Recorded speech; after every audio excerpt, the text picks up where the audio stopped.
করছো, তাই তো? কাজ হবে না, একদম কিন্তু স্লোলি কাজ হবে তোমার যদি তোমরা অনলাইনে না করে অফলাইনে করো। কেন বলছি?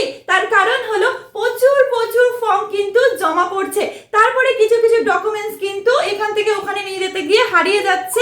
তাহলে কিন্তু তোমরা কি করবে? তাহলে ডকুমেন্টস না থাকলে তো তোমরা সেখান থেকে পাস করে বেরোতে পারবে না, আর পাস না করলে কিন্তু তোমাদের অ্যাকাউন্টেও ঢুকবে না সেই তোমাদের সরকারি প্রকল্পের সেই অ্যামাউন্টটা। তাহলে তোমরা কি করবে?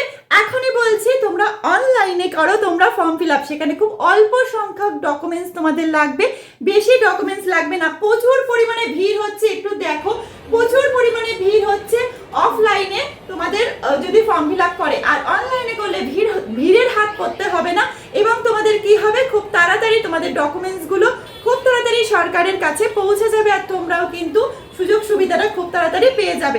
তাহলে তোমরা কি করবে? এত এত ভিড়ের মধ্যে না পড়ে চটপট চলে যাও, আর অনলাইনে তোমাদের যে কোনো সরকারি প্রকল্পের জন্য অনলাইনে কিন্তু তোমরা ফর্মটা ফিল আপ করো। সেখানে খুব খুব খুব অল্প সংখ্যক তোমাদের ফর্মের ডকুমেন্টস লাগছে, সেটা দিয়ে তোমরা ফিল আপ করো, আর তোমরাও কিন্তু খুব তাড়াতাড়ি নেক্সট যে ডেটটা আসছে সেখানে কিন্তু তোমাদের অ্যামাউন্টটা ঢুকে যাবে তোমাদের ব্যাংকে। তাই আর চিন্তা করো না, ঝটপট চলে যাও আর ফর্মটা ফিল আপ করে নাও।